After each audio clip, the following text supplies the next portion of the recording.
நற்புலரி அனைவருக்கும் இனிய நற்புலரி நண்பர்களே. Ninth hills trains and consultant, Rotary Club of Nagapattinam இணைந்து வழங்கும் இணைய வழி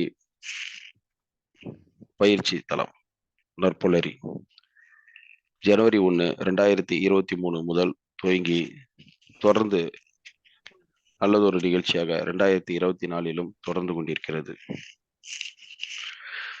அதிகாலை பொழுதில் எழுவது நல்லது. அதை ஒரு பயிற்சியாக கொண்டு அதில் நல்ல நல்ல தகவல்களையும் சேர்த்து கேட்கப்பட்டால் நல்லது என்ற ஒரு நோக்கில் துவங்கப்பட்ட இந்த தற்புரை தளத்தில் இன்று 303வது நாள் மிக சிறப்பாக தொடர்ந்து கொண்டிருக்கிறது. இன்றைய மாதத்தின் தலைப்பு, இந்த மாதத்தின் தலைப்பு 403வது நாள்.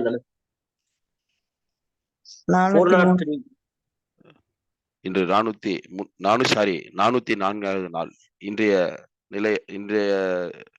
இந்த மாதத்தின் பயிற்சிக்கான தலைப்பு அவேர்னஸ் ஆன் சைபர் கிரைம். சைபர் குற்றங்களை குறித்த பல்வேறு தகவல்களையும் பயிற்சிகளையும் நான் தொடர்ந்து பார்த்து வருகிறோம். அந்த வகையில் இன்றைய பயிற்சியின் ஆளுமையை நாம் பற்றி தெரிந்து கொள்வதற்கு முன் நமது நிகழ்ச்சியில் தொடர்ச்சியாக சேவர்ஸ் என்ற நிகழ்ச்சியை நம்ம நடத்தி வருகிறோம். சேவர்ஸ் நிகழ்ச்சியின் முதல் நிகழ்ச்சியாக சைலன்ஸ். அனைவரும் தாங்கள் மியூட் செய்துவிட்டு ஒரு நிமிடம் அமைதியாக கண்களை மூடி அமைதியாக இருக்கவும்.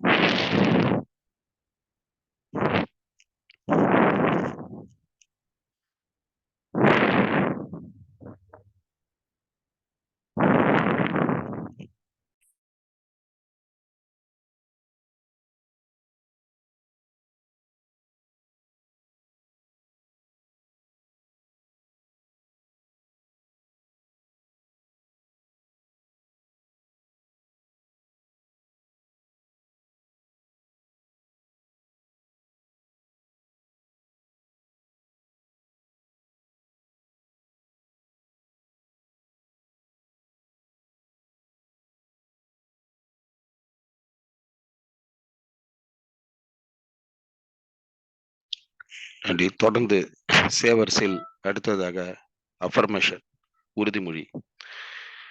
நீங்கள் உங்களுடைய வாழ்க்கையில் எட்டி பிடிக்க வேண்டிய விஷயங்கள் குறித்த உங்கள் லட்சியங்களை உறுதிமொழியாக வாய்விட்டு சொல்லி பாருங்கள். ஒரு நிமிடத்தில் குறைந்தது ஒரு 5 முறையாவது சொல்லி பாருங்கள்.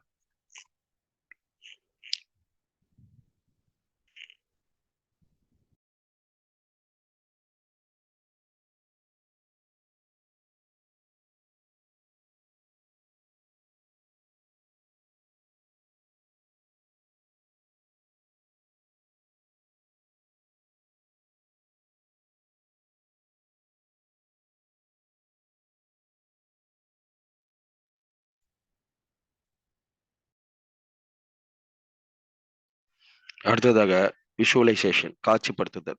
நீங்கள் அடைய வேண்டிய இலக்கு, நீங்கள் அடைய வேண்டிய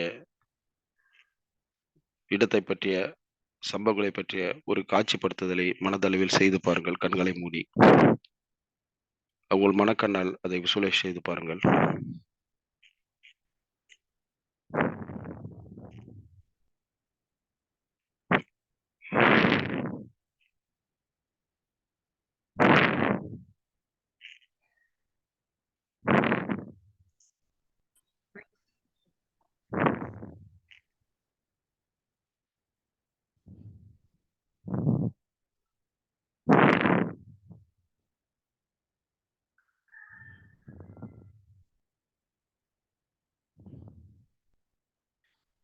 அடுத்ததாக எக்ஸசைஸ், மூச்சு பயிற்சியை.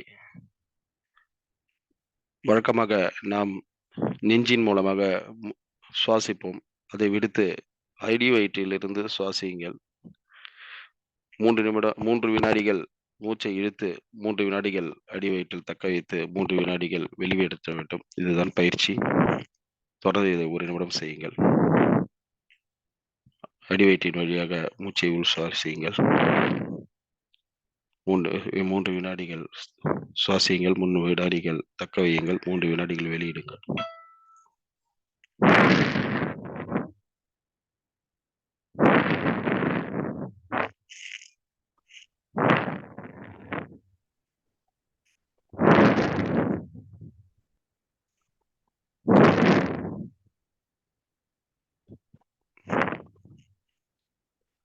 அடுத்ததாக ரீடிங், படித்தல் மனித வாழ்வில் ஒரு முக்கியமான விஷயம்.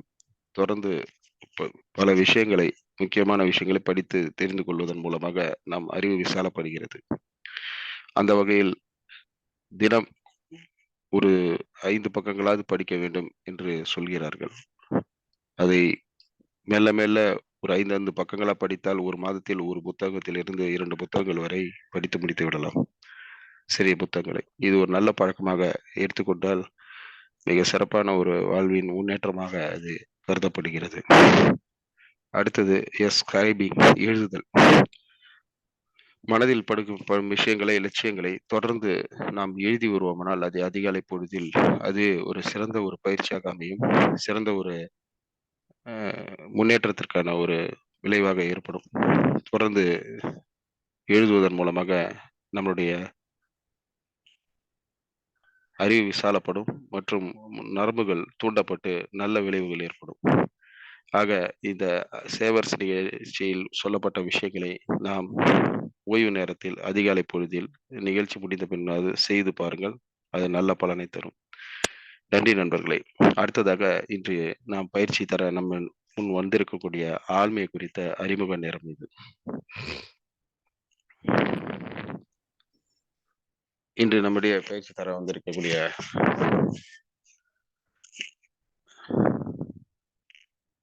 இணைஞ்சிருக்காரா? ஒரு நேம காணாம.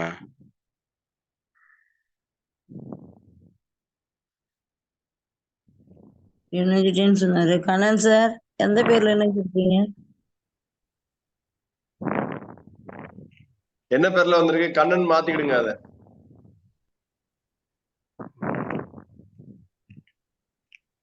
கேக்குதா? இருங்க அமைதி.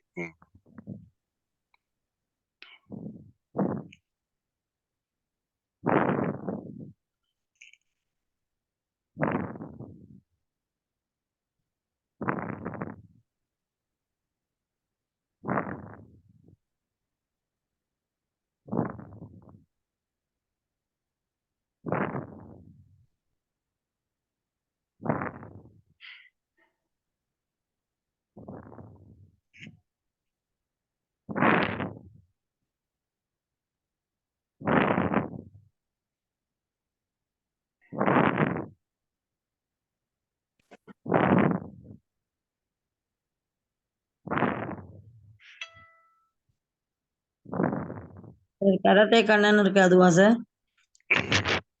ஓகே. இன்று பயிற்சி தர வந்திருக்கின்ற ஆளுமை குறித்த அறிமுக நேரம் இது. இவர் கன்னியாகுமரி மாவட்டம் நாகர்கோவில் பகுதியைச் சேர்ந்தவர். கராத்தே பயிற்சி வழங்கி வரக்கூடிய காரணத்தினால் இவருக்கு கராத்தே என்று இவருக்கு அடைமொழியும் உண்டு. கன்னியாகுமரி மாவட்ட ஊர்காவல் படையில் இணைந்தும் பணியாற்றி வருகின்றார். கூடுதலாக சிரிப்பு யோகா என்கிற ஒரு பயிற்சியையும் கற்று பலருக்கும் தந்து வருகிறார். குறிப்பாக பள்ளியில் பயிலும் மாணவர்களுக்கு 10வது 11வது 12வது படிக்கும் மாணவர்களுக்கு ஏற்படக்கூடிய ஸ்ட்ரெஸ்ஸை குறைப்பதற்கான சிரிப்பு யோகா என்ற ஒரு நிகழ்ச்சியை தொடர்ந்து நடத்தி வருகிறார். அது மட்டுமல்லாமல் தி 1234 ஃபவுண்டேஷன் அமைப்பின் தென்னக பகுதியின் அட்மினிஸ்டராகவும் செயல்பட்டு வருகின்றார். பல்வேறு சேவை அமைப்புகளில் தொடர்ந்து செயல்பட்டு வரும் இவர் கோவிட் பீரியடில் பொது தளத்தில் பணியாற்றிய தூய்மை பணியாளர்களுக்கு ஏற்பட்ட மன அழுத்தத்தை போக்குவதத்தில் சிரிப்பு யோகா நிகழ்ச்சி நடத்தி அவர்களுக்கு நல்ல விதமான ஸ்ட்ரெஸ்ஸை குறைத்தார். அதே நேரத்தில் காவல்துறையில் பணியாற்றிய நண்பர்களுக்கும் தொடர்ந்து பயிற்சிகள் வழங்கி அவர்களுக்கு மன அழுத்தத்தை குறைக்கும் வகையில் பல சேவைகளை ஆற்றிய இவர் கோவிட் பீரியட் முடிந்தவுடன் தூய்மை பணியாளர்களை கௌரவப்படுத்தும் விதமாக அமைச்சர் மற்றும் முன்னணி ஊர் பிரமுகர் முன்னணியில் ஏற்படுத்திய விழா இன்றும் அனைவரும் மனதிலும் நீங்க இடம்பெற்றது. ஆம், அனைத்து தூய்மை பணியாளர்கள் அழைத்து அவர்களுக்கு ஷீல்டு வழங்கி அவர்களுடைய சேவையை பாராட்டி கௌரவித்தது மிகவும் தனி சிறப்பு வாய்ந்த ஒன்றாகும்.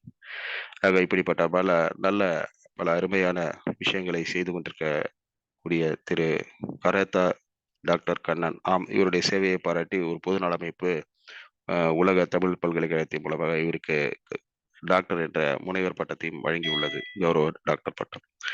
இப்படிப்பட்ட ஆளுமைக்கு சொந்தக்காரர் கரேத்தா கண்ணன் அவர்கள் இன்று நம்முடைய தளத்தில் awareness on cyber crime cyber crime குறித்த தனக்கு ஏற்பட்ட அனுபவங்களையும் தான் கேள்விப்பட்ட விஷயங்களையும் நம்மிடம் பகிர்ந்து கொள்வார். அனைவரும் கேட்டு பயன்பெறுங்கள். வாருங்கள் திரு கரேத்தா கண்ணன் அவர்களே, உங்கள் பயிற்சியை தருக. நன்றி, வணக்கம்.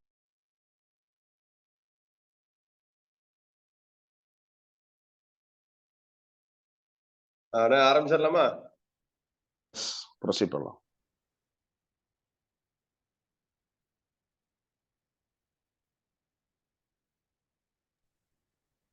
நான் ஆரம்பிச்சிடலாமா? ஸ்டார்ட் பண்ணுங்க பண்ணலாம், சார். பண்ணுங்க. Okay, thank you. நற்பவி மூலம் எனக்கு வந்து இது வந்து 2வது ஒரு வாய்ப்பு எனக்கு கொடுத்திருக்காங்க. அதற்கு எனக்கு வாய்ப்பு வழங்கிய லட்சுமி நாராயணன் சார் மற்றும் மேடம் அவர்களுக்கு எனது காலை வணக்கத்தை தெரிவித்துக் கொண்டு, இதில் இணைந்திருக்கும் அனைத்து நண்பர்களும் பாத்தீங்கன்னாக்க ஒரு நல்ல ஒரு பாசிட்டிவ் எனர்ஜியோட நீங்க வந்து எல்லாருமே இணைஞ்சிருக்கீங்க. சரி, ஓகே, அனைவருக்கும் நன்றி. இப்ப பாத்தீங்கன்னாக்க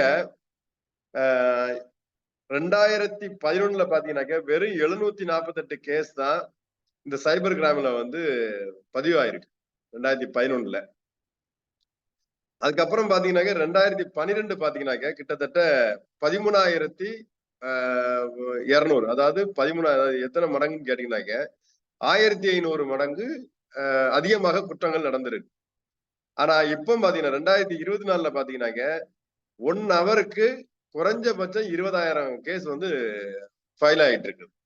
சோ அந்த அளவுக்கு இப்போ வந்து நம்ம எல்லாருமே ஒரு விழிப்புணர்வு ஆக வேண்டிய ஒரு நல்ல ஒரு தருணத்துல இந்த செய்திய உங்களிடம் பகிர்ந்துக்கிறதுல ரொம்ப ஒரு சந்தோஷமா இருக்கு. ஓகே, அதாவது பாத்தீங்கன்னாக்க சைபர் கிரைம் அப்படின்னாக்க, கிரைம் அப்படின்னால என்ன வரும் அப்படின்னாக்க, மெயினா கொலை கேஸ்.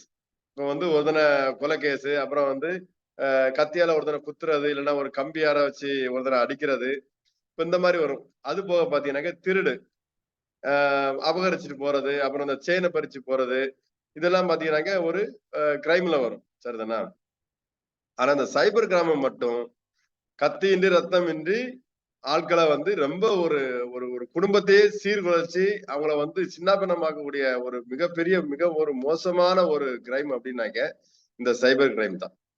இப்ப இன்னைக்கு கூட பாத்தீங்கன்னாக்க நிறைய பேர் நம்ம ஸ்டேஷன்ல எல்லாம் வந்து உட்கார்ந்துட்டாங்கன்னாக்க அவங்க சொல்ல நமக்குலாம் வந்து அது இப்படிலாம் கூட நடக்குமா அப்படிங்கிற மாதிரி நமக்கு ஒரு இது தோணுது நமக்கு. சரி, ஓகே, அதாவது இப்போ வந்து அதோட டீட்டெயில் பார்ப்போம். பாத்தீங்கன்னாக்க ஃபர்ஸ்ட் பாத்தீங்கன்னாக்க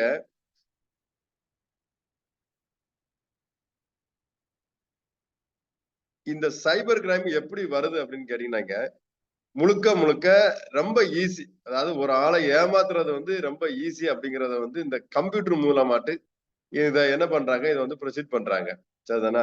இப்ப ஃபர்ஸ்ட் என்ன இது பண்றாங்க அப்படின்னாக்க ஒரு ஐடென்டிஃபை, அதாவது ஒரு தனி மனிதனுடைய ஐடென்டிஃபையே வந்து என்ன பண்றாங்க, இவங்க வந்து ஹேக் பண்றாங்க. எடுத்து இவங்க வந்து அந்த தனி மனிதனுடைய சுதந்திரத்துல கூட கை வச்சிருந்தாங்க, சரிதானா? அது வந்து ரொம்ப ஈஸியா இருக்கு. ஏன்னா இப்ப நீங்க எங்க போனாலும் ஆதார் கார்டு தான் கேக்குறாங்க. அந்த ஆதார் கார்டுல QR கோடை வச்சு உங்களையே வந்து என்ன பண்றாங்க, அவங்கள வந்து ரொம்ப த்ரெட்டன் பண்றாங்க. சில இடங்கள்ல வந்து உங்க ஆதார் கார்டை கொடுத்து பாஸ்போர்ட் வரைக்கும் எடுக்கக்கூடிய அளவுக்கு ஒரு மிகப்பெரிய ஒரு மோசடி நடந்துட்டு இருக்கு. அது ஒரு பக்கம். அடுத்தது பாத்தீங்கன்னாக்க புல்லிங் அப்படின்னாக்க உங்களுக்கு வந்து அதாவது நம்மளுடைய இப்ப வந்து நம்மள யாருக்காவது பிடிக்கலன்னு வைங்களேன், இந்த Facebookல, ட்விட்டர்ல, அப்ப வந்து சோசியல் மீடியாக்கள்ல வந்து என்ன பண்ணுவாங்க அப்படின்னாக்க நம்மளே மாதிரியே இன்னொரு ஃபேஸை ரெடி பண்ணி அவங்க செய்யக்கூடிய அந்த வேலைகள்லாம் வந்து நம்ம செஞ்ச மாதிரி ஒரு பிக்சிங் பண்றாங்க. இப்ப இது வந்து ஒரு மிகப்பெரிய வந்து ஒரு மோசடியாட்டு போய்கிட்டு இருக்கு. இப்போ உதாரணத்துக்கு பாத்தீங்கன்னாக்க இப்ப நம்ம நண்பர் கூட ஒரு முந்தா நாள் வந்து ஒரு பெட்டிஷன் கொண்டு வராங்க. சார், இந்த டேட்டை நான் இந்த ஊர்லயே இல்ல, ஆனா இங்க வந்து இந்த இமேஜ்ல வந்து என்னைய வந்து அவங்க வந்து போட்டிருக்காங்க, ஆனா இந்த இடத்துலயே நான் அந்த டேட்ல நான் இந்த மாதிரி சென்னையில இருந்திருக்கேன் அப்படிங்கிற ஒரு ஆதாரத்தோட வந்து நிக்கிறாரு. சோ இந்த மாதிரி வந்து நடக்கிறதா வந்து பிக்சிங். இது வந்து ரொம்ப இது எதுக்காக அப்படின்னா ஒரு ஒரு ஒரு தனி மனிதனை வந்து அவங்கள அசிங்கப்படுத்துறது, இல்லைனாக்கா அவங்க சோசியல்ல வந்து அவங்களோட பேரை டேமேஜ் பண்றது, இந்த மாதிரி பிடிக்காதவங்களை வந்து இந்த மாதிரி ஒரு பண்ணக்கூடியதுதான் பிஷிங். ஓகேங்களா? அடுத்து பாத்தீங்கன்னாக்க மொபைல் ஹேக்கிங். ஹேக்கிங் வந்து இப்போ வந்து ரொம்ப பிரபலமா போய்கிட்டு இருக்கு. ஏன்னு கேட்டீங்கன்னாக்க ஒரு 5 பேர் சேர்ந்து உங்க நம்பருக்கு வாட்ஸ்அப் கம்பெனிக்கு வந்து 5 பேர் கம்ப்ளைண்ட் பண்ணியாச்சுனாக்க உங்களுக்கு வாட்ஸ்அப்பை வந்து இது பண்ணிடுவாங்க, ஸ்பேன் பண்ணிடுவாங்க, ஓபன் பண்ண முடியாது. நீங்க வந்து எத்தனை போன் வாங்கினாலுமே உங்களுக்கு வாட்ஸ்அப் வந்து ஓபன் பண்ண முடியாது. அப்படி ஒரு கும்பல் இருக்கு. இது எல்லாமே வந்து ஒரு காழ்ப்புணர்ச்சி காரணமாகவும் இருக்கலாம், இல்ல உங்களை பிடிக்காதவங்களா இருக்கலாம். சோ இந்த மாதிரி இதெல்லாம் வந்து ரொம்ப ஈஸியா இருக்கு. ஒரு ஆளை வந்து அசிங்கப்படுத்துறது, இல்ல உங்களை வந்து கஷ்டப்படுத்துறது வந்து ரொம்ப ஈஸியா இருக்கு. அடுத்தது பாத்தீங்கன்னாக்க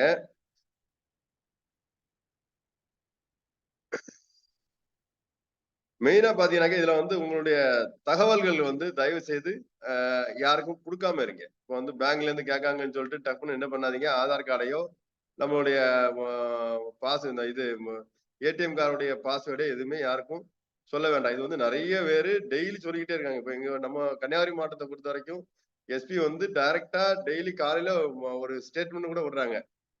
ஏடிஎம் கார்டுல வந்து தயவு செய்து பாஸ்வேர்டு உங்களுக்கு கேட்டுற பேங்க் மேனேஜர் பேசுறேன், அவர் பேசுறேன், நம்ம வந்து உங்க நம்பர்ல வந்து ஏதோ ஒரு மிஸ்டேக் இருக்கு, இல்ல உங்களுக்கு வந்து பாஸ்வேர்டு சேஞ்ச் பண்ண போறோம், நாங்களே சேஞ்ச் பண்ண போறோம் அப்படிங்கிற மாதிரிலாம் நிறைய போன் கால்ஸ் வரும். அது எதுவுமே அவாய்ட் பண்ணிருங்க, அது எதுவுமே எடுக்காதீங்க அப்படிங்கிற மாதிரி ஒரு அவேர்னஸ் வேலை இருக்கு. அப்புறம் பாத்தீங்கன்னாக்க உங்களுக்கு லேப்டாப் கம்ப்யூட்டர்ல நம்ம சர்வீஸ் கொடுக்கோம் பாத்தீங்களா, சர்வீஸ் கொடுக்கக்கூடிய நேரத்துல கூட அங்கேயும் இந்த மாதிரி ஒரு ஃபோர்ஜரி நிறைய பேர் பண்றாங்க. ஆனால் நம்பகமான ஆட்கள்கிட்ட வந்து இந்த கம்ப்யூட்டர், லேப்டாப் இதெல்லாம் வந்து சர்வீஸ் பண்றதுக்கு ரொம்ப நீண்ட நாள் பழக்கம் இல்லை அப்படின்னாக்க நம்பகமான ஆட்கள்கிட்ட மட்டுமே இதை வந்து சர்வீஸ் கொடுங்க அப்படிங்கிறதையும் இதுல பதிவு பண்ணிக்கிட்டுதான். அப்புறம் பாத்தீங்கன்னாக்க இன்னொரு பெரிய விஷயம் என்னன்னா சைபர் ஸ்கேட்டிங்னு ஒண்ணு இருக்கு. அது என்ன அப்படின்னாக்க இன்டர்நெட் மூலமாட்டு உங்களை வந்து நீங்க வந்து எங்கெல்லாம் போறீங்க வாரீங்க அப்படிங்கிறத வந்து இதுல வந்து நம்ம பாத்துக்கலாம். அதனால மொபைலை வந்து தயவு செய்து அடுத்த ஆள் கையில ஓபன் பண்ணி கொடுக்காதீங்க. ஏன்னா அந்த மொபைலை கொடுக்கக்கூடிய நேரத்துல இந்த டைம் லைன் சொல்லிட்டு ஒரு இது கூட ஒரு ஆப் கூட இப்ப இருக்கு. அதையுமே இவங்க வந்து மிஸ்யூஸ் பண்றாங்க. அதாவது நீங்க எங்கெல்லாம் போறீங்க வாரீங்க அந்த அளவுக்கு இதுல வந்து வாட்ச் பண்ணக்கூடிய அளவுக்கு இதுல ஒரு பெரிய ஒரு ஃபோர்ஜரி இதுல நடந்துட்டு இருக்கு. சோ அதுக்கு நீங்க வந்து தயவுசெய்து மொபைலை வந்து தயவுசெய்து யார் கையிலையும் ஓபன் பண்ணி கொடுக்காதீங்க. அதனால கூட நமக்கு வந்து நிறைய ப்ராப்ளங்கள் வர வாய்ப்பு இருக்கு. சரிங்களா? அப்புறம் பாத்தீங்கன்னாக்க மெயினா இப்போ வந்து பிஷிங் சொல்லிட்டு ஒண்ணு இருக்கு. அதாவது என்ன அப்படின்னாக்க இமெயில் வந்து ஒரு ஃபேக் இமெயில் வந்து திருடுறாங்க. இப்ப நம்மளுடைய இமெயிலை திருடி நம்ம இமெயிலுக்கு வரக்கூடிய எல்லா எல்லா தகவல்களையும் அவங்க வந்து கேதர் பண்ணிக்கிட்டுதாங்க. அதனால இமெயில் ஐடியை வந்து யாருக்கும் ஷேர் பண்ணாதீங்க. அந்த இமெயில் ஐடியோட பாஸ்வேர்டையும் தயவு செய்து யாருக்கும் கொடுக்காதீங்க. இப்ப நம்மால் தானே போன்ல கேட்காருன்னு சொல்லி நம்ம கொடுக்கோம் அப்படின்னாக்கா அந்த போன்ல பேசுறது கூட என்ன பண்றாங்க, அதை அவங்க வந்து திருட்டுத்தனமா எடுத்துருந்தாங்க. சோ இமெயில் ஐடியை வந்து இமெயில் ஐடியை யாருக்கும் மேக்சிமம் கொடுங்க, பாஸ்வேர்டை யாருக்கும் கொடுக்காதீங்க. அது வந்து ஓப்பன் மோட் பாஸ்வேர்டு அது கொடுத்தீங்க அப்படின்னா ஈஸியா நமக்கு வரக்கூடிய இமெயில் எல்லாமே அவங்களுக்கும் வரும். சோ அதனால அதை வந்து கொஞ்சம் கவனமா இருந்துக்கிடுங்க. அப்புறம் பாத்தீங்கன்னா சைபர் கிரைம்ல வந்து இதுல வந்து கடவுள் அப்படின்னு வந்து யாருன்னு பாத்தீங்கன்னாக்க இதோடைய பாஸ்வேர்டு தான் கடவுள். சோ நம்ம வந்து என்ன பண்றோம், இந்த பாஸ்வேர்டை வந்து யாருக்குமே கொடுக்காதீங்க. சரிதானா? மொபைல் பாஸ்வேர்டா இருக்கட்டும், ஏடிஎம் பாஸ்வேர்டா இருக்கும், இமெயில் பாஸ்வேர்டா இருக்கட்டும், எதா இருந்தாலும் சரி, ஃபேஸ்புக்கா இருக்கட்டும், எதா இருந்தாலும் சரி, அந்த பாஸ்வேர்டை வந்து நம்ம வந்து தயவு செய்து யாருக்கும் ஷேர் பண்ணக்கூடாது. வீட்டுல நம்ம வந்து மறந்துடுவோம்னு சொல்லிட்டு என்ன பண்ணுவோம், வீட்டுல சில இடங்கள்லாம் பேப்பர்ல எழுதி போட்டிருக்காங்க, அந்த செவத்துல எல்லாம் எழுதிடுவாங்க சில ஆட்கள். நான் நிறைய வீட்டுகள்ல பார்த்திருக்கேன். இது என்னது அப்படின்னு கேட்டாச்சுன்னாங்க, இது என் பாஸ்வேர்டு அப்படிம்பாங்க. சோ அந்த மாதிரி எழுதுறது, அப்புறம் ஒரு டைரியில எழுதி வைக்கிறது, அந்த டைரி நம்ம வெளியில வைக்கிறது. சோ இந்த மாதிரி ரொம்ப இது பண்ண வேண்டாம். அதே மாதிரி உங்களுடைய date of birth, mobile number, அப்புறம் வந்து பாத்தீங்கன்னா இப்ப நிறைய பேர் என்ன பண்றாங்க அப்படின்னாக்க பாஸ்வேர்டுங்கிறதே பாஸ்வேர்டா வைக்கிறாங்க. சோ இந்த மாதிரிலாம் தயவு செய்து வைக்காதீங்க. இதெல்லாம் வந்து ஈஸியா அவங்க வந்து கேதர் பண்ணி எடுத்துருவாங்க. சரிதானா? அதனால பாஸ்வேர்டை வந்து தயவு செய்து மந்த்லி ஒன்ஸ் குறைஞ்சது 20 நாளைக்கு ஒருக்க உங்க பாஸ்வேர்டை மாத்திக்கிட்டே இருங்க. அது மாதிரி ஒவ்வொன்றுக்கும் ஒவ்வொரு பாஸ்வேர்ட் போடுங்க முடிஞ்ச அளவுக்கு. ஃபேஸ்புக் ஒரு பாஸ்வேர்ட் போடுங்க. வாட்ஸ்அப்பை வந்து நீங்க வந்து பாஸ்வேர்டு லாக் போட்டு நீங்க லாக் பண்ணி வைங்க. முக்கியமா மொபைல வந்து தயவு செய்து நீங்க வந்து பேட்டர்ன் போட்டோ இல்லைனாக்க பாஸ்வேர்டு போட்டோ வைங்க. சரிதானா?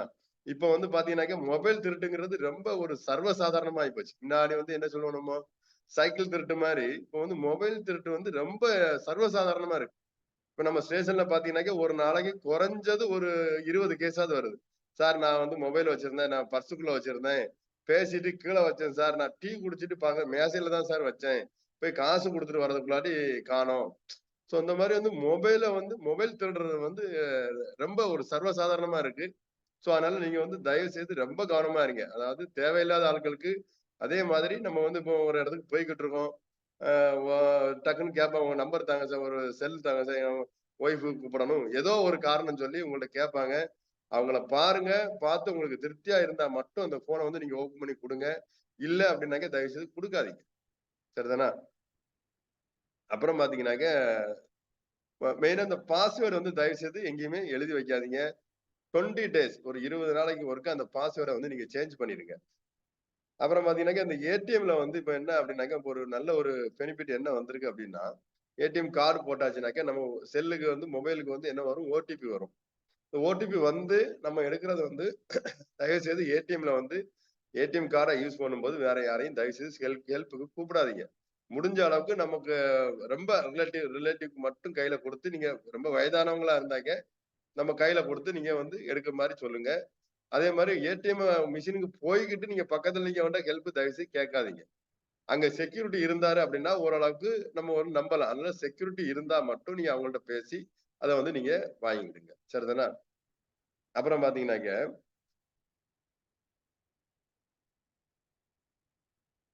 இந்த ஏடிஎம் கார்டுல வந்து என்ன பாத்தீங்கன்னாக்க இப்போ வந்து இப்ப நேத்துக்கு ஒரு கேஸ் வந்துச்சு. என்ன அப்படின்னா, இவர் வந்து ஏடிஎம் கார்டை மிஸ் பண்ணிட்டாரு. ஆனா கம்ப்ளைண்ட் குடுக்குற நேரத்துல இவருக்கு இதுல மொபைல்ல வந்து என்ன வருது, ஒரு ஓடிபி வருது. இந்த ஓடிபி வந்தாலே என்ன ஆகுது அப்படின்னாக்க, உங்களுடைய பின் நம்பர் வரைக்கும் அவன் வந்து என்ன பண்ணியிருக்கான், கேதர் பண்ணியிருக்கான். இப்போ நீங்க ஏடிஎம் கார்டை கொடுத்து அதை வந்து அவன் யாருனே யூஸ் பண்ணி அந்த நம்பர் வரைக்கும் அவன் எடுத்திருக்கான். ஓடிபி வர்றதுனால அவங்களுக்கு வந்து நேத்துக்கு வந்து அந்த பணம் வந்து காப்பாற்றப்பட்டது. 49,000 அவங்க வந்து டைப் பண்ணி வச்சிருந்திருக்காங்க. சோ 40 அந்த ஓடிபி வந்ததுனால இவங்களுடைய பணம் வந்து சேஃப் ஆச்சுது. உடனே என்ன பண்ணோம், டக்குன்னு ஆக்ஷன் எடுத்து அந்த ஏடிஎம் கார்டை வந்து நம்ம செயல்படாத மாதிரி நம்ம வந்து பண்ணி கொடுத்தோம். அதனால முடிஞ்ச அளவுக்கு அந்த ஏடிஎம் உடைய பாஸ்வேர்டு தயவுசெய்து யாருக்கும் கொடுக்காதீங்க. பாஸ்வேர்டை எங்கேயுமே எழுதி வைக்காதீங்க. இது வந்து ரொம்ப ஒரு முக்கியமான ஒரு விஷயம்.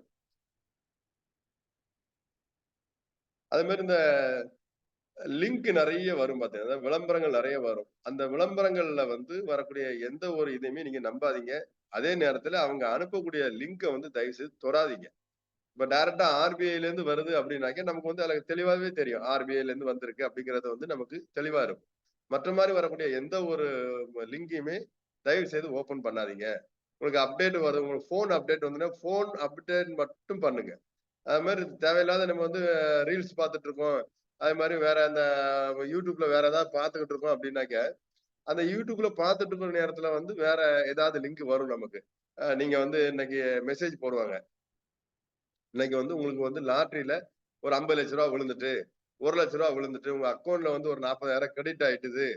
சோ இந்த மாதிரி நிறைய என்ன பண்ணுவாங்கன்னா, ஒரு ஃபேக் ஐடி மூலமாகவும் ஒரு தேவையில்லாத ஒரு மெசேஜ் மூலமாகவும் நமக்கு என்ன பண்ணுவாங்க, நம்மள தொடர்ந்து அவங்க வந்து புஷிங் பண்ணிட்டே இருப்பாங்க. ஏதாவது ஒண்ணு வந்து நம்மள வந்து ஏதாவது அப்படியாவது நம்ம வந்து நம்ம இத உள்ள லிங்க தொட்டு உள்ள போயிருவோம். லிங்க தொட்டு உள்ள போனாலே என்ன ஆகுது அப்படின்னாக்க, நம்மளுடைய எல்லா டீட்டெயிலுமே வந்து அவங்க ஈஸியா ஹேக் பண்ணி எடுத்துருந்தாங்க. சரிதானா?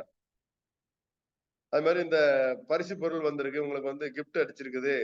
சோ இந்த லாட்டரி சீட்ல பணம் விழுந்திருக்கு, கிஃப்ட் வந்திருக்கு, டூருக்கு உங்களை கூட்டு போறாங்க, ஃப்ரீயாட்டு 5 நாள் டூர் கூட்டு போறாங்க. இந்த மாதிரி எதையுமே வந்து எந்த ஒரு மெசேஜ் வந்தாலுமே நம்பகம் இல்லாத எந்த மெசேஜ் வந்தாலும் பேர் இல்லாத யாராவது நமக்கு பேர் இருக்க ஆட்கள் மெசேஜ் போட்டா மட்டும் நீங்க வந்து அதை கவனமா எடுத்துக்கிடுங்க. சரிதானா?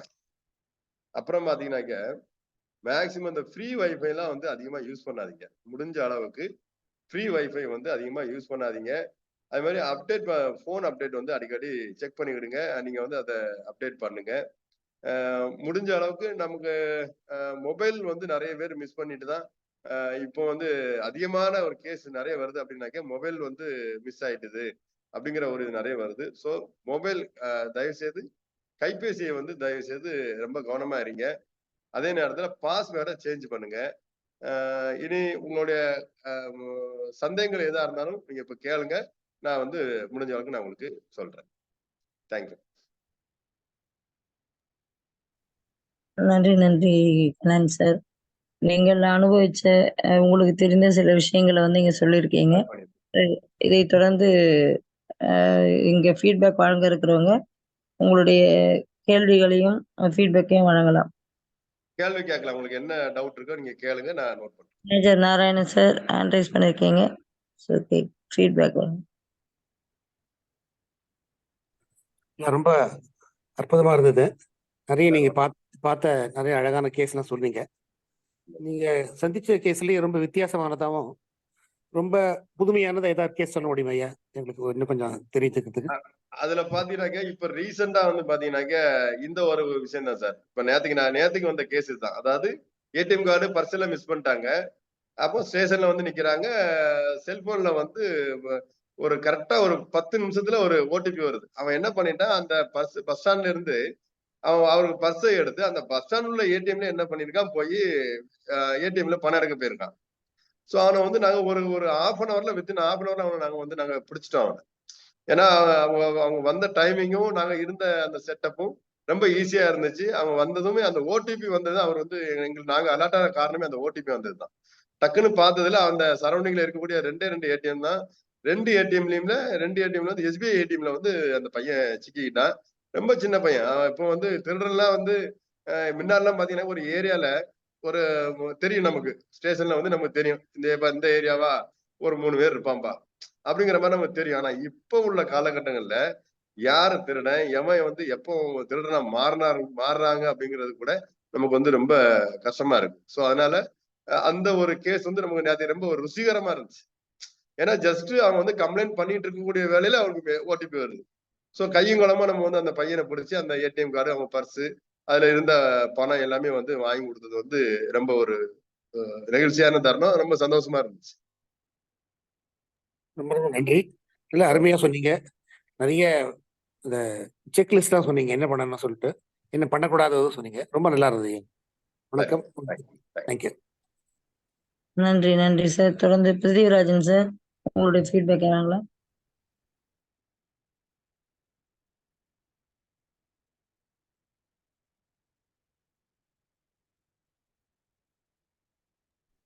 பிருத்திவிராஜன் சார்.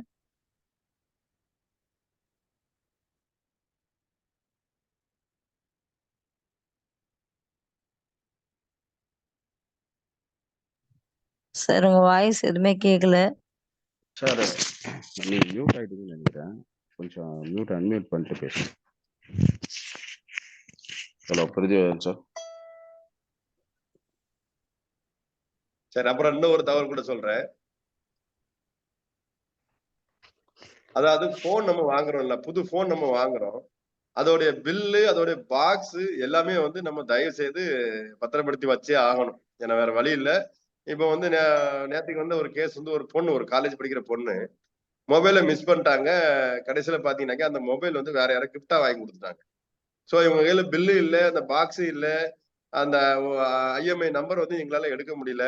அது ரொம்ப ஒரு கிரிட்டிக்கலா இருந்தது. ஸோ அதனால தயவு செய்து புதிய மொபைல் வாங்கினாலும் சரி, இல்ல யாராவது கிஃப்ட் கொடுத்தாலும் சரி, தயவு செய்து அந்த பில்லை நீங்க வந்து கண்டிப்பா வாங்கி வச்சுக்கிடுங்க அப்படிங்கிறதையும் இந்த நேரத்தில் நான் பதிவு பண்ணிக்கிறேன். மேம் இப்போ என்னோட வாய்ஸ் கேக்குதா மேம்? கேக்குது சார். ரொம்ப கராத்தே கண்ணன் சார் வந்து ரொம்ப அருமையான ஒரு செஷன் சொல்ல முடியாது. அதாவது என்னென்ன வகையில எல்லாம் வந்து சைபர் கிரைம் இருக்கு அப்படிங்கறத ரொம்ப அருமையா சொன்னாங்க. இதுல ஹைலைட் என்ன அப்படின்னு கேட்டீங்கன்னா, சைபர் கிரைம்ல வந்து சைபர் செக்யூரிட்டி, சைபர் கிரைம்ல வந்து கடவுள் வந்து பாஸ்வேர்டு அப்படின்னு சொன்னாங்க. ரொம்ப அருமையான வார்த்தை அது. அது பாஸ்வேர்டு தான் கடவுள். பாஸ்வேர்டு ஒன்று சொல்லிட்டோம்னா சொல்லி முடிஞ்சிடும் அப்படின்னு சொன்னது. ரெண்டாவது ஒரு கடைசியாக ஒரு கேஸ் ஷேர் பண்ணாங்க எக்ஸ்பீரியன்ஸ். அதாவது அந்த நமக்கு திருடுவோம், அந்த கிரைம் நடந்து கொஞ்ச நேரத்திலே நாங்கள் பிடிச்சிட்டோம் அந்த ஓடிபி வந்ததுனால அப்படின்ட்டு. இன்னைக்கு வந்து குற்றவாளிகள் தப்பிக்கிறதுங்கிறது ரொம்ப அரிது. அது வந்து அந்த எக்ஸ்பீரியன்ஸோட சொல்லும்போது நமக்கு ரொம்ப பயனுள்ள வகையில் இருந்தது. நன்றி சார், வாழ்த்துக்கள், சிறப்பாக இருந்தது thank you sir. Thank you so much. வேற ஏதாவது கொஸ்டின்ஸ் இருந்தாலும் கேளுங்க, நான் அதுக்கு தேவையான answer தான். நன்றி நன்றி பிருத்திவிராஜன் சார். ஃபீட்பேக் வழங்குறவங்க ஹேண்ட் ரைஸ் பண்ணுங்க. ஹேண்ட் ரைஸ் பண்றவங்களுக்கு தான் முன்னுரிமை வழங்கப்படுன்றது நம்ம எல்லாருக்கும் தெரிஞ்ச ஒரு விஷயம். ஸோ ஹேண்ட் ரைஸ் பண்ணுங்க.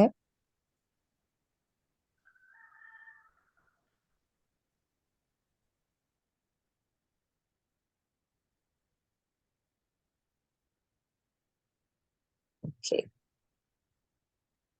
லக்ஷ்மணன் சார் உங்களுடைய ஃபீட்பேக்கை சொல்லுங்க. அதாவது கரைத்த கண்ணன் அவர்கள் வந்து கன்னியாகுமரி மாவட்ட ஊர்கால் படையில் இணைந்து காவலர்களுக்கு நிறைய வகையில் உதவி வருகிறார். அவர் ஒரு பொதுநல சேவையாளர் என்ற அடிப்படையில் இன்று அவருக்கு ஏன் அவரை அழைத்தோம் என்று சொன்னால், நிறைய கேஸ்களை அவர் வந்து நிறைய கேஸ்களில் உடனிருந்து பணியாற்றி காவல்துறைக்கு உதவிகரமாக இருந்து பல கேஸ்களை கண்டுபிடிக்க உதவிகரமாக இருந்தவர் என்ற அடிப்படையில் நிறைய அனுபவங்களை சொல்லுவார்னு சொல்லிட்டு கதைகளை அந்த விஷயங்களை ஸ்டோரியாக சொன்னா அது நேரம் எடுக்கும். ஏன்னா நமக்கு அவருக்கு கொடுக்கப்பட்ட நேரம்ன்றது ஒரு 1/2 மணி நேரத்துக்குள்ள முக்கிய தகவல்களை பரிமாறிக்கொள்ளுங்கள் என்ற சொல்றதுனால அவர் பிபிடி ரீதியால அவர் பண்றதுக்கு வாய்ப்பு இல்லை. ஏன்னா அது அது அவருக்கு அதுக்கான சோர்ஸ் இல்லை. அதனால அவருடைய அனுபவ கருத்தாக அவர் சந்தித்த கேஸுங்கள்ல இருந்து உள்ள அடிப்படை விஷயங்களை மட்டும் நம்மகிட்ட சொன்னார். கொஸ்டினா கேட்கும்போது பாத்தீங்கன்னா, நீங்க ஏதாவது கேட்டிருந்தீங்க அப்படின்னா, அவரு நிறைய கேஸுகளை பார்த்த வகையில வந்து உங்களுக்கு சில அனுபவ கருத்துக்களை சொல்லுவாரு. ஆனா சொல்லணும்னு ஆரம்பிச்சா ஒவ்வொரு கதையும் பாத்தீங்கன்னா குறைஞ்சது ஒரு 5-10 நிமிடம் போகும். அது ஒரு நீண்ட நெடிய நிகழ்ச்சியா போகும். ஏதாவது நம்ம ஒரு அரங்க நிகழ்ச்சியில ஒரு கலந்துரையாடல செஞ்சோம்னா, அது ஒரு 1 மணி நேரம் 2 மணி நேர நிகழ்ச்சிக்காக செய்யும்போது பல தகவல்களை அவரால் வழங்க முடியும். ஏன்னா நான் அவர் கூட நாகர்கோயில்ல இருந்து பார்த்துருக்கேன். நிறைய காவலர் அதிகாரிகள் கூட எப்பயுமே அவர் பம்பரமா சுழண்டுட்டு இருப்பாரு. இவரு ஊர்காவல் படையை சேர்ந்தவரா இருந்தாலும் அவர்களோட நெருங்கி பல நல்ல விஷயங்கள் எல்லாம் அவர் தொடர்ந்து பண்ணி கொண்டு இருக்கிறதுனால நிறைய அனுபவ கருத்துக்கள் வந்து பாத்தீங்கன்னா எல்லா தளங்கள்லயும் குற்ற சம்பவங்கள்லயும் அந்த காவலர்கள் போகும்போது இவரை அழைத்து செல்வது வழக்கம். ஏன்னா ஊர் மக்களுடைய நெருங்கிய தொடர்புல இருக்கனால எங்க என்ன ஏது பிரச்சனை அப்படின்றது புதிதாக வந்து சேர்ந்த காவல் அதிகாரிகளுக்கு ஒரு ஐடியா கொடுக்கக்கூடிய அளவுக்கு இவருடைய தொடர்புகள் அதிகமானது அங்க நாகர்கோயிலை பொறுத்த வரைக்கும். அந்த வகையில மிக இன்றைய தலைப்புக்கு ஏற்ற விஷயங்களை சில முக்கிய தகவல்களை அவர் ஷேர் பண்ணி கொண்டாரு. உண்மை சம்பவங்களை சொன்னா அது நிறைய இருக்கு அவர்கிட்ட. அது வந்து அதெல்லாம் சொல்வதற்கு இந்த தளத்தில் இந்த நேரம் போதுமானதாக இல்லை. இருந்தாலும் ஒரு விழிப்புணர்வை ஏற்படுத்தி கொடுங்கள் என்று கேட்டுக்கொண்டதன் அடிப்படையில் இன்றைக்கு அவர் நம்மகிட்ட ஊர்காவல் படையுடைய யூனிஃபார்மோட வந்து அவர் நமக்கு சில தகவல்களை நமக்கு பரிமாறி சென்றிருக்கிறார். அவருக்கு இந்த நேரத்தில் நான் நன்றியும் பாராட்டுகளை தெரிவித்துக் கொள்கின்றேன். மற்றபடி அவருடைய இன்றைய நிகழ்ச்சி வந்து நமக்கு அடிப்படையில் சில விஷயங்களை கூடுதலாக தெரிவிக்கப்பட்டது. அதுக்காக அவருக்கு பாராட்டுகள், நன்றி. வாய்ப்புக்கு நன்றி நண்பர்களே, வணக்கம். ஆனந்தன் அவர்கள் ஏதோ கேள்வி கேட்கிறார், அவருக்கு வாய்ப்பு கொடுங்க. ஆனந்தன் சார் உங்களுடைய ஃபீட்பேக் வழங்கலாம். வணக்கம் சார். இந்த அதிகாலை நேரத்தில் இணைந்திருக்கக்கூடிய அனைத்து நல்லுள்ளங்களுக்கும் நன்றி. இந்த நிகழ்ச்சியை சிறப்பாக வழங்கிய கண்ணன் சார் அவர்களுக்கும் நன்றி கூறிக்கொண்டு, அவருக்கு இன்னைக்கு கொடுத்த அந்த டிப்ஸ்ல வந்து எப்படி வந்து நம்ம வந்து நம்மை வந்து இந்த இன்டர்நெட், இந்த சைபர் கிரைம்ல இருந்து பாதுகாத்துக் கொள்ள வேண்டும் என்கின்ற அந்த விஷயங்களை வந்து ரொம்ப எளிமையாக, ரொம்ப சொபிஸ்டிகேட்டடா இல்லாம எல்லாருக்கும் புரியுற மாதிரி சிம்பிளான விஷயங்களை, அதாவது எப்பவுமே ரொம்ப சிம்பிளா, ரொம்ப கஷ்டமான விஷயத்த கூட ரொம்ப எளிமையாக சொன்னா எல்லாருக்கும் அது புரியும் அப்படின்ற பாணியில நல்ல எளிமையாக சொல்லியிருந்தாரு.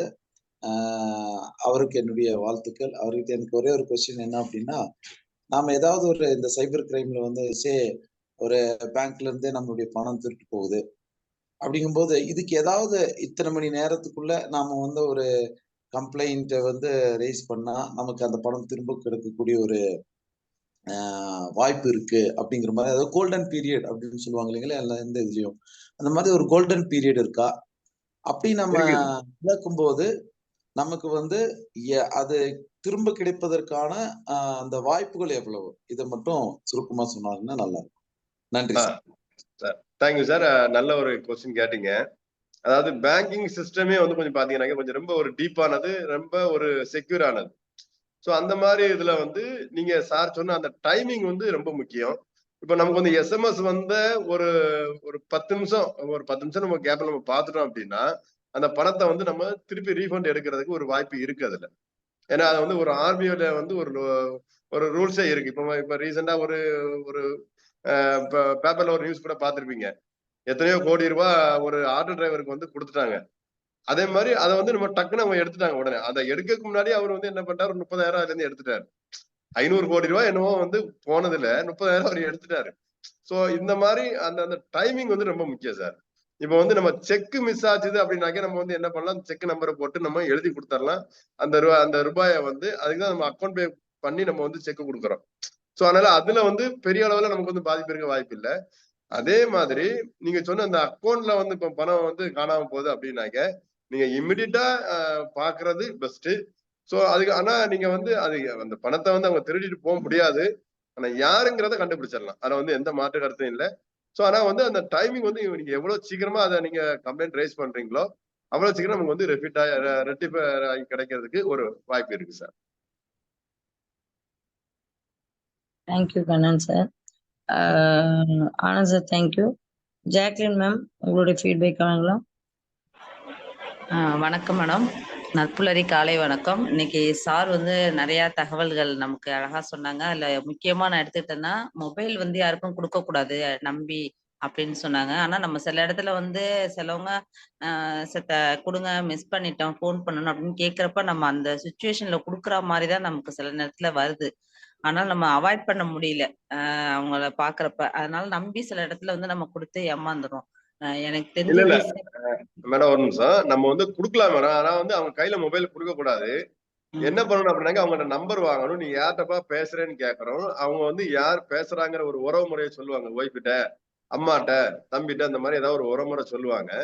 அதை நீங்க என்ன பண்ணணும், ஃபர்ஸ்ட் நீங்க டயல் பண்ணி நீங்க ஹலோன்னு பேசி அவங்க சொல்ற அந்த தகவல் கரெக்ட் தானா, அது வந்து அவங்க அம்மா தானா, அவங்க வந்து இந்த மாதிரி ஆள் தானா அப்படிங்கறத அதை ஐடென்டிஃபை பண்ணிட்டு கொடுக்கறது கொஞ்சம் சேஃபா இருக்கும். வேற ஒண்ணு ஆபத்துல உதவுறது வந்து ரொம்ப அது உண்மையில அது புண்ணியம்.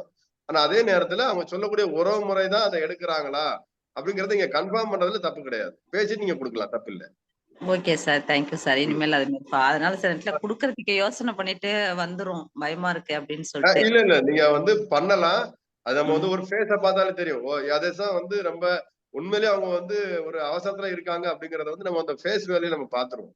சோ அதை பாத்துக்கிடுங்க. அதே மாதிரி அந்த உறவு முறை எடுக்கிறாங்களா இல்ல இந்த பையனை உங்களுக்கு தெரியுமா அப்படிங்கறது நீங்க பேசி தெளிவுபடுத்தின பிறகு தயவு செய்து போனை கொடுங்க. Okay sir, thank you sir. Thank you very much. Thank you. Veerasekaran sir உங்களுடைய ஃபீட்பேக்கை வாங்கலாம்.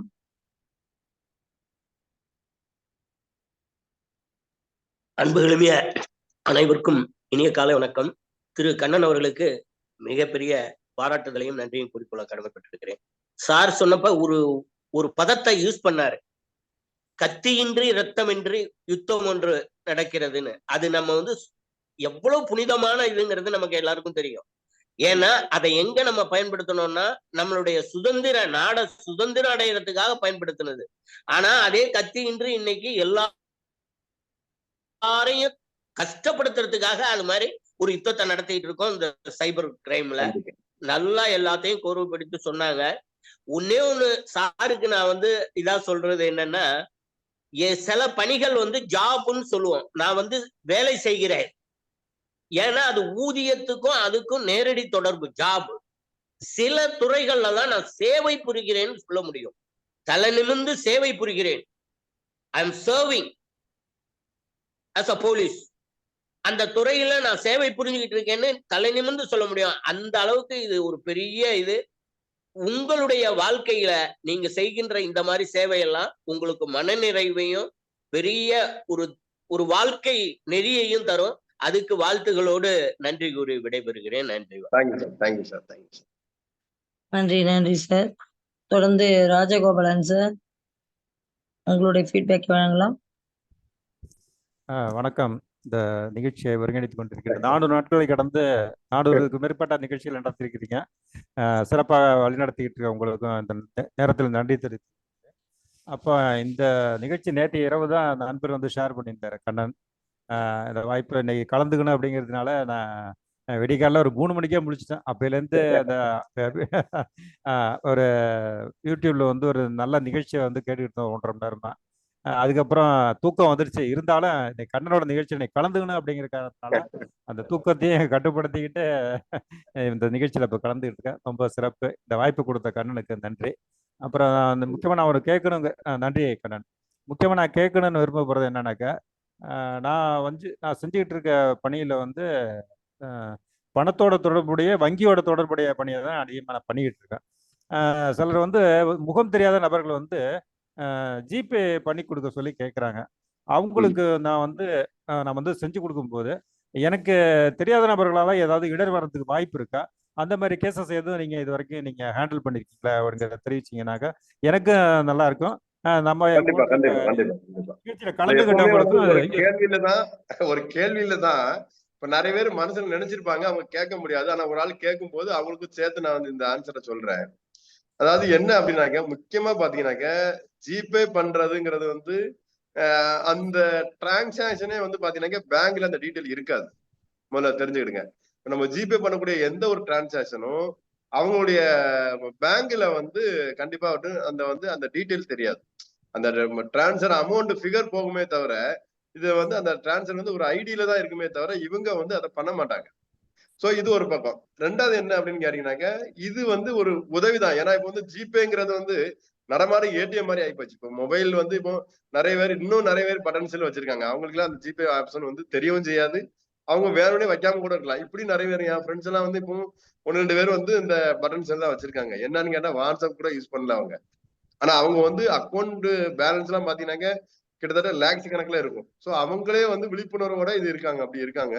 சோ இப்படி நிறைய ஃப்ரெண்ட்ஸ் இருக்காங்க. சோ நான் என்ன சொல்ல வரேன் அப்படின்னாக்க, நம்ம வந்து அவசரத்துக்கு ஒரு 100 ரூபா கொடுக்குறோம், ஒரு 200 ரூபா கொடுக்குறோம். இதனால எந்த ஒரு கிரைம் நடக்கிறதுக்கு இதுல வந்து வாய்ப்புகள் இல்லை. இது வந்து ஒரு சப்போர்ட் தான். ஆனா இதுல என்ன அப்படின்னாக்க, இருந்தாலும் இதுல வந்து நம்ம கொஞ்சம் விழிப்புணர்வு வேணும். அது என்ன வேணும் அப்படின்னாக்க, அந்த ஆளுடைய ஒரு ஐடென்டிபிகேஷன் நம்மள்ட்ட வேணும். இப்ப வந்து நீங்க அந்த ஒரு இடம் நமக்கு வேணும். அவங்க எந்த இடத்துல வந்து நம்ம கேக்குறாங்க, அவங்களுடைய சூழ்நிலை என்ன. சோ நிறைய பேர் உண்மையிலேயே வந்து அவங்கள்ட்ட ஜிபேல பணம் இருக்கும், கையில உண்மையிலேயே காசு இருக்காது, சாப்பிட கூட காசு இருக்காது. இப்ப நான் வந்து ஒரு முந்தா நாள் பஸ் ஸ்டாண்ட்ல டியூட்டி பார்த்துட்டு இருந்தேன். சோ அப்ப வந்து பாத்தீங்கன்னாக்க எங்க இருந்து வராங்க, ஒரு ஃபேமிலியா வராங்க. ஒரு கை குழந்தையும் வச்சுட்டு ஃபேமிலியா பஸ் விட்டு இறங்கி வராங்க. வந்துட்டு நேரா என்கிட்ட வந்தாங்க. சார் எனக்கு ரொம்ப உதவி பண்ணுறது. அவங்க வந்து இத்தனைக்கும் அவங்க பேசுறது எனக்கு புரியல. ஏன்னா அவங்க வந்து ஹிந்தி பேசுறேன், எனக்கு அவ்வளவு ஹிந்தி தெரியாது. சோ அப்போ வந்து எனக்கு நான் புரிஞ்சுக்கிட்டேன். அப்ப என்ன மேட்டுங்கிறத புரிஞ்சுக்கிட்டேன். அப்போ உடனே என்ன பண்ணேன், சரி சார் அப்படின்னு சொல்லிட்டு டக்குனு ஒரு 500 ரூபாய் கொடுத்துட்டு அவங்க ஜிபே போட்டு விட்டாங்க. எனக்கு எஸ்எம்எஸ் வந்துச்சு. நான் டக்குன்னு என்ன பண்ணிட்டேன், அது 500 ரூபாய் கொடுத்தேன். அது வந்து உண்மையிலே ஒரு சர்வீஸ் தான். நமக்கு வந்து தெரியும் இப்ப வந்து யாருக்கு அப்படிங்கிறது நமக்கு கண்டிப்பா தெரியும். அவங்களுடைய சூழ்நிலையை வந்து அந்த இடத்தோடைய சூழ்நிலையை வந்து நம்ம ஓரளவுக்கு கேதர் பண்ணிக்கலாம். சரி ஓகே, இவங்க வந்து உண்மையிலே பாதிக்கப்பட்டுதான் கேட்கறாங்க அப்படிங்கிற வந்து அந்த சிச்சுவேஷனை நம்ம அனுசரிச்சு அந்த ஆளையும் பார்த்துட்டு பண்ணலாம். அதுல ஒண்ணும் தப்பு இல்லை சார். அதனால ஒரு கிரைம் நடக்க வாய்ப்பு. நான் கேட்க வந்தது என்ன, ஆனா அதே நேரத்துல அவங்க அனுப்புற பணம் நமக்கு எஸ்எம்எஸ் மூலமா நமக்கு வந்து அக்கௌண்ட்ல கிரெடிட் ஆயிட்டா அப்படிங்கறத தயவு செய்து செக் பண்ணிருங்க. இல்ல அந்த ஆளுக்கு பணம் கொடுக்க முன்னாடி என்ன பண்ணணும் அப்படின்னாக்க, நம்மளுடைய பேலன்ஸை ஃபர்ஸ்ட் செக் பண்ணணும். ஜிபேல போய் நம்மளுடைய பேலன்ஸை செக் பண்ணிட்டு நம்மளுடைய ஃபிகர் தெரியும், இவ்வளவு ரூபா இருக்கு அப்படிங்கறது நம்ம வந்து தெரியும். அதே நேரத்துல இவர் அனுப்பக்கூடிய பணம் அதுல ஏறிட்டா அப்படிங்கிறதையும் நமக்கு சில நேரம் எஸ்எம்எஸ் வராது, ஆனா அக்கௌண்ட்ல வேலெட்ல ஏறிடும். சோ அந்த மாதிரி வேலெட்ல நம்ம பேலன்ஸ்ல பணம் ஏறிட்டது அப்படிங்கிற கன்ஃபார்ம் பண்ண பிறகு நீங்க காசு கொடுக்கறதுல தப்பு. அதுல பெரிய அளவுல வேற கிரைம் இருக்கு, அதுல வாய்ப்பு இல்லை. வேற ஏதோ கேக்குறாரு அவர், வேற ஏதோ ஒரு டீடைல் கேக்குறாரு. அது சொல்லுங்க. கண்ணன், நான் வந்து நீங்க சொன்ன தகவல் வந்து ஓகே. பட் ஒரு முகம் தெரியாத நபர் வந்து நம்ம அக்கௌண்ட்ல இருந்து மாத்தி கொடுக்க சொல்லி கேட்கிறாரு. நம்ம அதை பண்றதுனால ஒரு சர்வீஸ் சார்ஜ் கொடுக்குறாரு. சரி, அதுக்காக நம்ம பண்றோங்கிறதோ இல்ல சும்மா சேவையா பண்றோங்கிறது அடுத்த பிரச்சனை. பட் நம்மளோட போன் நம்பரோ நம்மளோட அக்கௌண்ட் நம்பரோ அங்க போய் ரெக்கார்ட் ஆகும் அவங்களுக்கு. இப்ப உங்களுக்கே நம்ம ஜிபே நான் அனுப்புறேன்னு வச்சுங்க, இப்ப என்னோட நம்பர் வந்து உங்களுக்கு ரெக்கார்ட் ஆக வாய்ப்பு இருக்கு. பட் அதனால இதும்போது கிரைம் இது வரைக்கும் வந்திருக்கா? அப்படி எதுவும் நீங்க எதுவும் ஃபேஸ் பண்ணிக்கிறீங்கிறதா என்னோட question. இல்ல அத இதை ஃபேஸ் பண்ணி இப்ப வந்து ஒரு ஆளுக்கு அக்கௌண்ட்ல பணம் டிரான்ஸ்ஃபர் பண்றதுனால இது வரைக்கும் எந்த கிரைமும் வரல. அதுதான் எனக்கு இப்ப ஏன்னா இல்ல அது வரல சில உங்களுக்கு. அது என்ன அப்படின்னாக்க நான் இதுதான் நான் சொல்றேன். மறுபடியும் இதைதான் சொல்றேன். நீங்க எதை பண்ணாலும் சரி ஃபர்ஸ்ட் உங்க பேலன்ஸை செக் பண்ணுங்க. அப்புறம் அவங்க பண்ணக்கூடிய அந்த ஹெல்ப்புக்கு நீங்க என்ன பண்ணீங்களோ அது பண்ணி கொடுங்க. தப்பு கிடையாது. ஏன்னா வந்து மணி டிரான்ஸ்ஃபர் வந்து இப்ப வந்து ரொம்ப ஈஸி பண்ணிட்டோம் அப்படிங்கறதுனாலயே இப்ப நிறைய பேர் அவங்களோட ஃபண்ட் இருந்தா மட்டும்தான் நம்ம டிரான்ஸ்ஃபர் பண்ண போறோம். புரியுதுனா? சோ அதனால ஒண்ணு நம்ம கேஷ் வாங்க போறோம், இல்ல நம்மள்ட்ட அந்த கேஷ் இருந்தா நம்ம ஃபண்ட் டிரான்ஸ்ஃபர் பண்ண போறோம். அதனால பெரிய அளவுல ஒரு என்ன சொல்றது, பெரிய அளவுல அது ஒரு அஃபென்ஸும் கிடையாது. ஒரு கிரைம் ஆட்டு இது வரைக்கும் பதிவு ஆகல. ரொம்ப சந்தோஷம். ஆனா இந்த சந்தேகம் இருக்கிறதுனால நான் முகம் தெரிஞ்ச நபர்களுக்கு மட்டும் கேட்டாங்கன்னா எந்த உதவியும் பண்ணி கொடுப்பேன், டிரான்ஸ்ஃபர் பண்ணி கொடுப்பேன். பட் ஆனா என்கிட்ட அவங்க மாத்தி கொடுத்து கேட்டது இது வரைக்கும் யாரும் கிடையாது. பட் என்னகிட்ட இருந்து மாத்தி கொடுக்க சொல்லி கேட்கறவங்க தான் வர்றாங்க. பணம் எனக்கு மாத்தி கொடுங்க, பணம் போடுறதுக்கான சூழ்நிலை இல்லை, அது மாரி வேணும் அப்படின்னு கேட்க வர்றதுனால நம்மளோட ஃபோன் நம்பரு அவங்களுக்கு போகும். இப்ப கண்ணன் வந்து எனக்கு தெரியும். ஸோ அதனால நான் அனுப்பும்போது என் நம்பர் வந்து கண்ணனுக்கு அக்கௌண்ட்டுக்கு போனாலும் அவரோட ஜிபேலையோ காட்டுறதுக்கு வாய்ப்பு இருக்கு, என் நம்பர் காட்டுறதுக்கு வாய்ப்பு இருக்கு. பட் இதே இன்னொரு நபர் வந்து இப்ப குழுவிலே இருக்காரு, அவரு எனக்கு தெரியாது. பட் அவரு வந்து என்கிட்ட கேட்கிறாரு, என் அக்கௌண்ட்டுக்கு மாத்தி கொடுங்கன்னு கேட்கிறாரு. பட் அவரு வந்து எனக்கு தெரியாத நம்பர். அப்படி ஒரு சூழ்நிலைகள் வந்து அவருக்கு போகும்போது அவர் நாளைக்கு ஃபியூச்சர்ல ஏதோ ஒரு பிரச்சனை பண்றதுக்கு வாய்ப்பு இருக்குமா அப்படிங்கிற சந்தேகத்தினாலதான் சிலருக்கு தெரியாத நபர்களுக்கு பணம் மாத்தி விட சொன்னா கூட நான் மாத்தி கொடுக்க மாட்டேன். அந்த மாதிரி பண்ணிட்டு இருக்கிறதுனால இது அதான் எனக்கு சந்தேகம், வேற ஒன்றும் இல்லை. இது வந்து நம்ம பெரிய அளவுல கிரைம் ஆட்டி இது வரைக்கும் ரேஸ் ஆகல. பண்ண போறது எவ்வளவு பண்ண போறோம்? மினிமம் குறைஞ்சது போனா ஒரு 500 ரூபாய் கேட்பாங்க, இல்ல ஒரு 1000 கேட்பாங்க. அதுக்கு மேல யாரும் போக வாய்ப்பு இல்லை. அப்படிதானே? அப்போ வந்து லேக்ஸ் கணக்குல ரொம்ப பெரிய அமௌண்ட், ஒரு பல்க் அமௌண்ட் அப்படின்னா தான் நீங்க வந்து ரொம்ப யோசிக்கணும். வந்து ஒரு சின்ன ஒரு 10,000 உள்ளாடி எல்லாம் வந்து இது வரைக்கும் கிரைம் ஆட்டி இது வரைக்கும் எங்களுக்கு வரல. ஒரு கம்ப்ளைண்ட் எதுவுமே ரேஸ் ஆகல இது வரைக்கும். இல்ல நானும் இது வரைக்கும் எந்த கேள்வி இதுவரை படல. பட் புதுமையா நீங்க உங்கள்கிட்ட பண்ணிருப்பீங்களோங்கிறத கேட்டா ரொம்ப சந்தோஷம். நான் நிறைய நேரத்தை நான் எடுத்துக்கிட்டேன். அதாவது சந்தேகத்தை நீங்க கேக்குறதுனால நிறைய பேருக்கு அந்த சந்தேகம் அது கிளியர் ஆகும். அது தப்பு கிடையாது. ஓகே, சிறப்பு கண்ணன், ரொம்ப சந்தோஷம். நன்றி. நன்றி ராஜகோபால் சார். வேற ஏதாவது ஃபீட்பேக் கேட்க விருப்பப்படுறீங்களா? வீரா சார் வந்தாங்களா? பேசலையே. பேசிட்டாரு. அவர் பேசிட்டாரு first. Okay, thank you so much Kannan sir. நல்ல ஒரு நேரம்.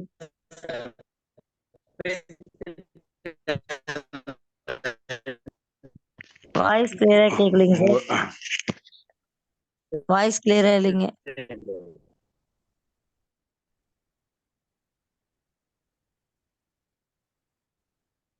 அவங்க லைன் கொடுங்க, பேசும்.